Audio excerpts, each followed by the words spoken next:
Good morning, everybody. Welcome in for another edition of Real Recognizes Real, where I am your host, Cottrell, College Cottrell, for you guys that know me from Wire to Wire.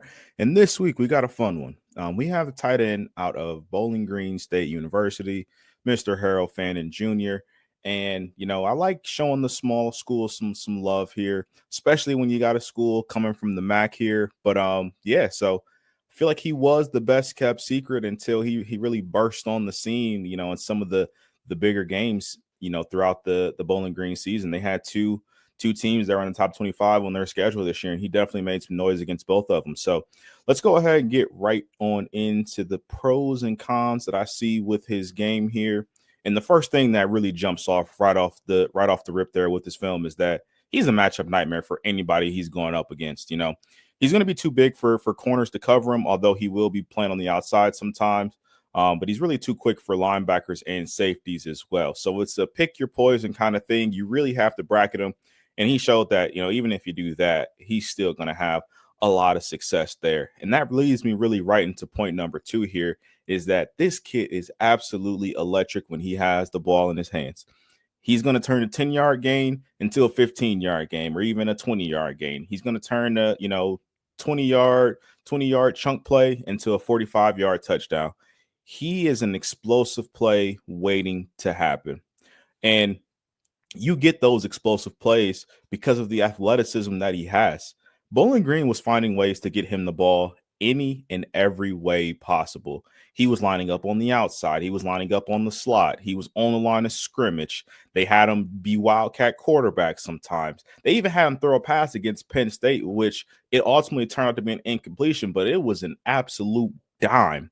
He took snaps at running back. So any way you can get this guy the ball, it's going to be a plus positive play for your offense there.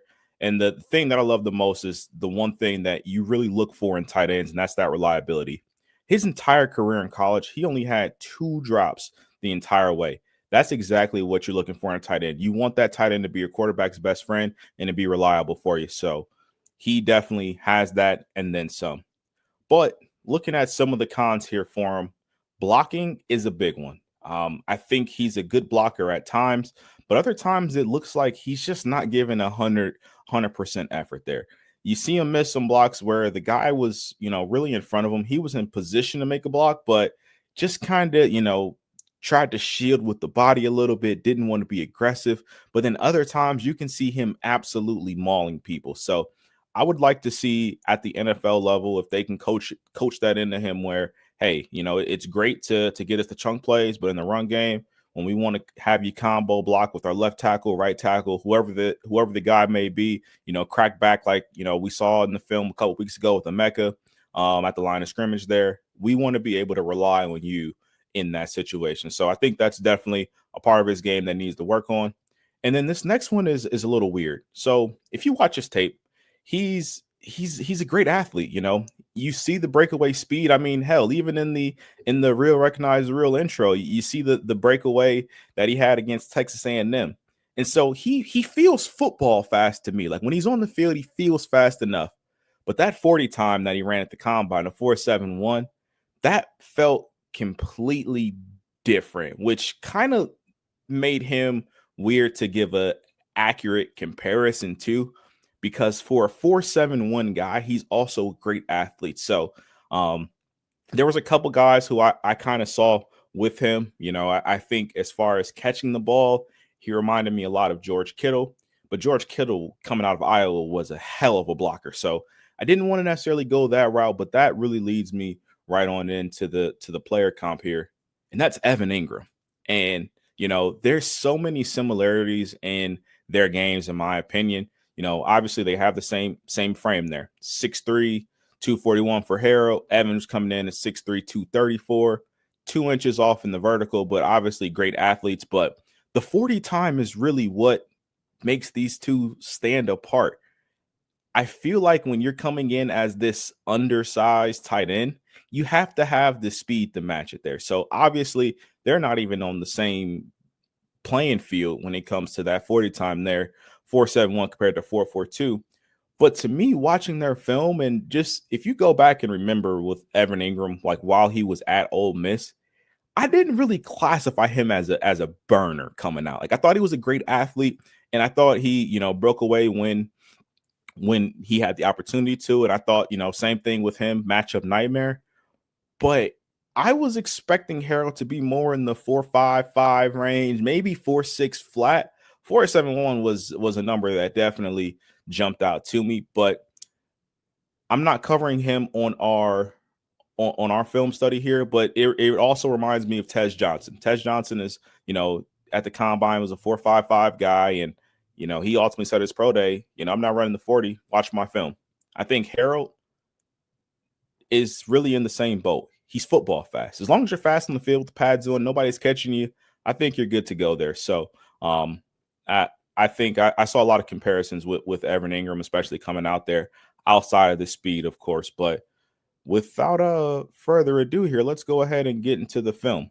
Again, this week, it's kind of the trend here, I guess, with the small school guys, but a little weird here. So you guys know I normally like to do the 3-game breakdowns. With him being in the MAC and just, I guess, how they did everything, don't have the all 22s from 3 games here, but got two games that we'll go over, still a ton of film with. And I did something I normally don't like doing, but I've seen his film against Texas A&M. And I think, just with the question mark surrounding him, like, oh, can he do this against higher competition? Or what does he look like against, the cream of the crop? It's easy to dominate in the MAC, but can you do that against the Power 4 schools? I did go ahead and just get some of his highlights here from his game against Texas A&M as well. So that way you guys can see him actually doing it at the next level. But right before we get into the film, just kind of building off that last point that I just made there as far as, what he's going to do against these bigger schools. So Bowling Green had 2 top 25 schools. Obviously, Penn State made the college football playoff. A&M was on the outside looking in, but was still in the top 25 there. Against Penn State, he had 11 catches for 137 yards and a touchdown. And against Texas A&M, he had 8 catches for 145 yards and a touchdown. So don't let Bowling Green being a MAC school scare you away from Harold Fannin as a prospect. The kid can play, and he can play against any level of competition there. But with that said, let's go ahead, get the film started here. And we'll start off with that Penn State game.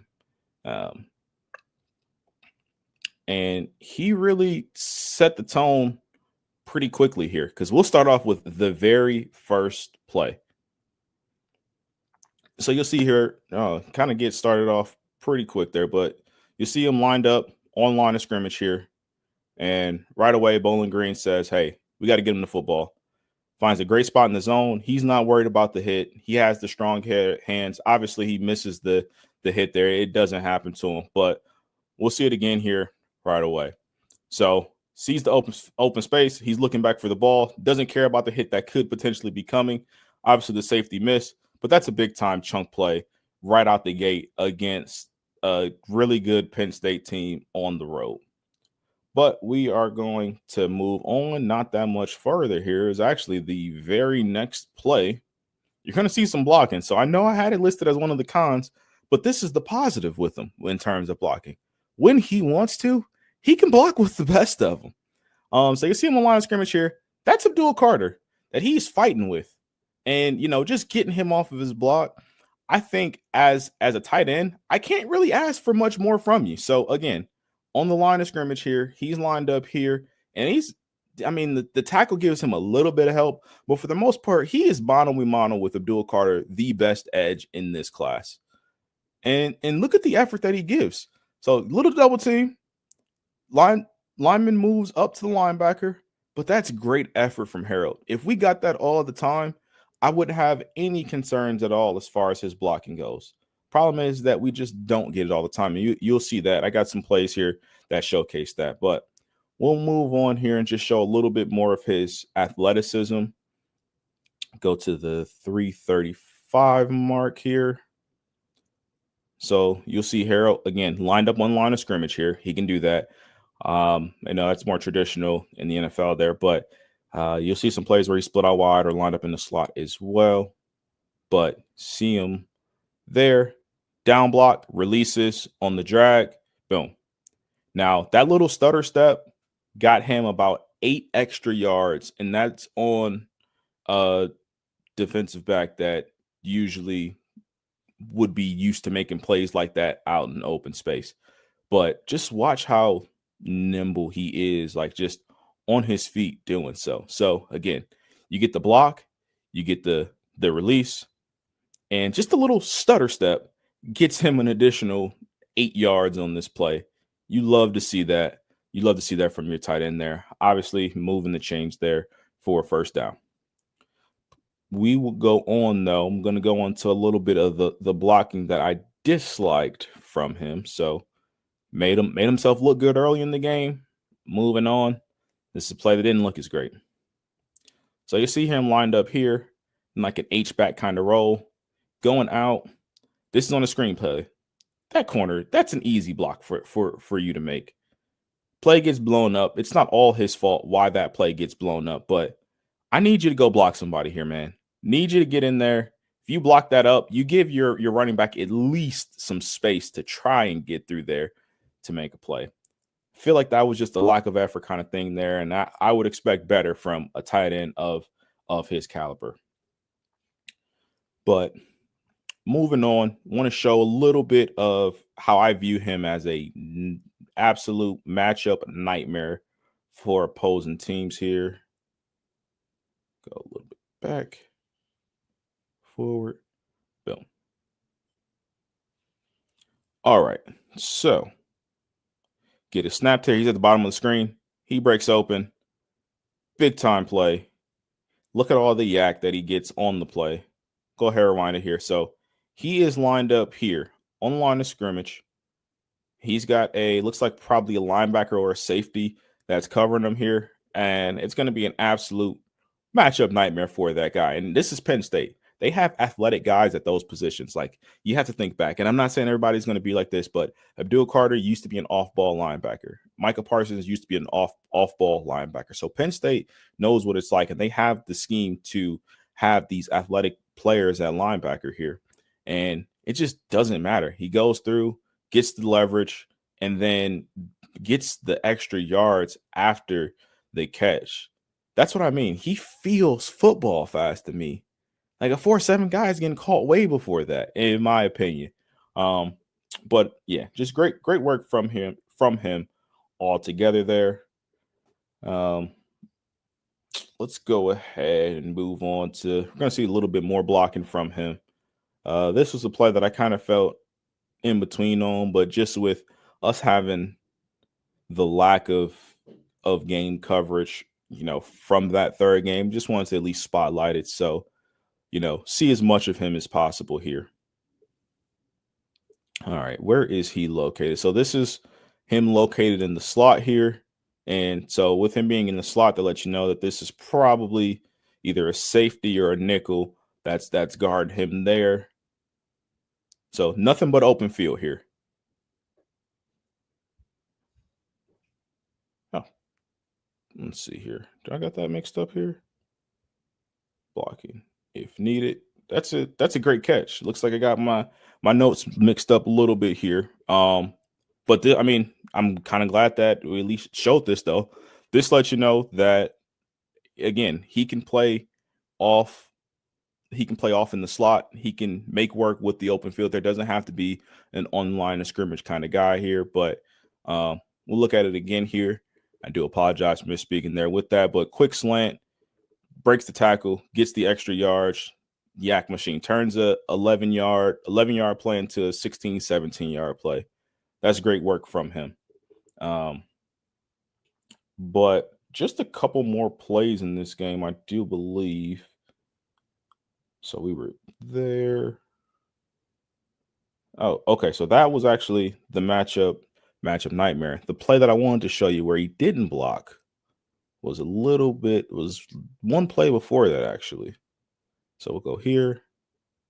All right. So normally Harold's pretty easy to spot. You see him in the slot down here. Motion him. It's a big time game, which is great. You do love to see that. But this is a run play all the way. He doesn't put a hand on anybody the entire play. I'm not saying that, this would have broke off and been a touchdown, but not putting a single hand on anybody the entire play on a obvious run play. It's not an RPO. There's nothing like that. I don't know. I feel like you can do more there. I mean, look at it from he just looks lost. He's just out there just running, and then plays over, and he gives number 3 a little push there, and that's that. So that would be something again. I think he can clean up at the next level. And I think he'd be perfectly fine. But moving on here, like I said, just a couple more plays in this one. Go to 1854. All right, so got him lined up out here in the slot again. Bubble screen to him. Just think about that. How crazy of it is it that you're running a bubble screen to your tight end? Like that's ridiculous to me, especially at a school like Bowling Green. And again, this is against Penn State here. So give him a little stiff arm, breaks that tackle. He's a guy, it's going to typically take more than one person to bring him to the ground here. And because of Harold's great performance, like he's a big part of why Bowling Green was in this game for as long as they were. But yeah, being able to rely on him to get you 10 yards like that in open space and just do what he do. It's always a plus positive to have a guy like that on your team. But we will move on to towards the end of the game here. We got one more blocking thing that I wanted to show you guys before we move on to the next game. Let's see, 2602 here. So I believe he's lined up again in that like H back kind of spot up there. Comes across, and again, literally just gets nobody. Play that's supposed to be blocked up where oh, sorry, he's not the H back here. He's over here. No man's land, doesn't get a hand on anybody. I don't like seeing a lack of effort in that situation. So I'm glad we got the end zone view here because you can see it a little bit better here.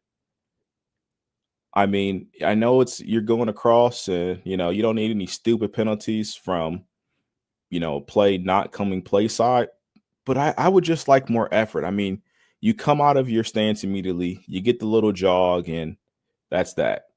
I mean, I just think I see too much of that on film. If it was a one-off kind of thing, hey, maybe cool. I understand it. But for me, I just felt like I saw that way too much on film with him. But I mean, I think those are things that can easily be cleaned up there. But we will go ahead and move on, though, to the other game that has a ton of highlights, and that would be the game against Toledo. So first play here against Toledo, you're going to see him line up in the backfield in this little pistol formation. They got him like a fullback kind of thing. And I believe he was supposed to be one of the lead blockers here. So gets down and again, just doesn't get a hand on absolutely anybody. And this is play side. So I know I was talking what I talked about the last play and it going away from him. Well, this is play side, and this is early in the game. Obviously, Bowling Green is in the red zone here. The play is designed to go right off of his right hip here, and the running back essentially has to bounce it in because Harold's not blocking anybody. So I mean, again, stuff you can easily get cleaned up, but you go out there. I mean, at least at bare minimum, help the tackle, get a little chip on the end, but not getting a hand on absolutely anybody is not a good look there, especially when your team is running right behind you. But we will move on here, go to 3-minute mark where he's looking more like the matchup nightmare that he is. And against Toledo, he definitely had his way in this one as well. So you see him lined up top here in the slot. And when you play off, I've noticed that that's usually when he has the best ability to get open. I would like to see, I think, I didn't necessarily want to list it as a con here because I didn't see it necessarily enough, but I think if you want to really get him off of his game or just make him work a little bit harder, I think the way to do that is pressing him up when he's not lined up on the line of scrimmage. But yeah, this was just a easy throw, reliable, little zig route, and corner made the play. Nothing special there, but again, just reliable hands. Even with the corner draped all over him, he was able to make a play and um, get some yards for his quarterback there. We will move on one play later, though. Belief. So we got 3. What's the next one here? Next one. We'll move on actually a couple plays later. Still same drive, though, but a couple plays later. He doesn't actually catch this one, but see the separation that he gets here. So he's lined up right here. You see the yellow arrow, and he's going to be running on a drag route. I wanted to show this play, though, because look at the separation that he creates. And that looks like a drop, but this ball is actually really far behind him, and you'll see it better from the end zone view. But just look at the amount of space that he is able to create on a simple drag route. There's no traffic flowing here or anything that gets him open. There's no mesh concept, but boom, and you see ball's way behind him there. On the original looked like it should have been a completion there, but yeah, ball's behind him. But just seeing how much space he can create and how much separation he create is definitely a positive there. And I know he didn't catch that pass there, but I still wanted to show it to you guys because I think that also encompasses, what he can do as a playmaker at tight end. But moving on here, we will go to C620, where he shows off a little bit more athleticism. Boom. Perfect. So 7-7, still in the first quarter here. I believe this is his touchdown. So got him lined up on the line of scrimmage here. And I know I was talking to you earlier about how Bowling Green was always trying to find creative ways to get him the ball. Well, this one, I believe, is a shovel pass here. Similar to how, that you'll notice the Chiefs sometimes incorporate shovel passes to Travis Kelce. And I felt like he could be a part of that archetype as well. Just see him on the line of scrimmage here. Little shovel pass. And he goes up and over the defender to get into the end zone. That's absolutely beautiful. A tight end being able to hurdle over somebody and fly into the end zone is sweet. Right over number 25, the safety there for the touchdown. That just shows you the kind of athlete that he is. See some more athleticism from him here. Go to the 8:16 mark. All right, we'll let that run through. But boom. So you see him lined up on the line of scrimmage here. And believe this is a play where he gets open late. So his quarterback's rolling out, makes the play, high points the ball, and that's a completion there. Great work from Harold, making himself available. Seems like that was part of the play design, but obviously Bowling Green didn't get it blocked up how they probably would have liked to. But you see him over the top there, even with the defender on his back. Not a perfect ball, but strong, reliable hands, making a good play. Love to see that from Harold there. So again, feel like we are flying through these here as well because we just got a few more plays to go through. So we'll go here, and this is probably my favorite play from his entire film study. This play right here, because as much as I talk about his blocking and the inconsistencies there, this is what he has the potential to do right here. So it's on the goal line. They're running behind him, and look what he does. And I don't care that it's against the cornerback. I don't care who it's against. This is what you're supposed to do. So you see him down there, off the ball, boom. And this is aggressive. Get him to the ground. That's a pancake. I don't care how you look at it. I don't care who it is. That is effort. That's a guy who wants to make sure that he does his job so that his team can have success. So look at it from the end zone view here. Boom. You block, get the pancake. That's what I want to see more of because he has the ability to do so. He's a great athlete. He has the ability to make those types of blocks all the time. It's just a matter of want to. But We will go on to the 13-minute mark. 13:59. All right, perfect. So we'll go here. This is a snap. That's Harold Fannin right here getting the ball.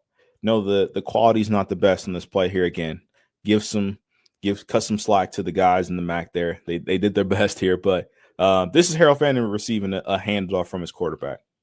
Looks like really nothing there, but he bounces it out. That's about 10 yards from a play that really probably should have been stopped at the line of scrimmage here. So again, see, gets the handoff. That's blocked up pretty well by the defensive tackles from Toledo, but he bounces it outside, and it takes 3 guys to get him to the ground. Thought that was just a good play to show his versatility there, and also show that he's a guy that's tough to tackle. It's going to take a group of guys to get that guy to the ground. And then we are finally on our last play here from this game. Go to 1606. All right, so he's on the line of scrimmage here. I got this down as blocking off top of my head. Can't remember exactly what happens on this play here, but got this as a blocking. Look at the effort. That's effort. That's effort. They are on the 30-yard line.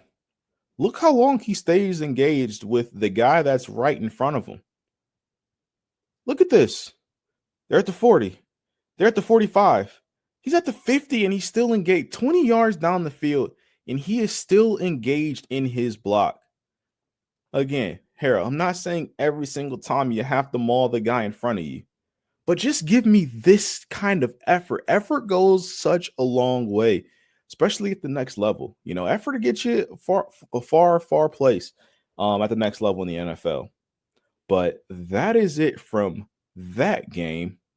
Again, here, I know that we don't have a third game necessarily go over, but just to kind of reinforce what he can do against some of the better competition there.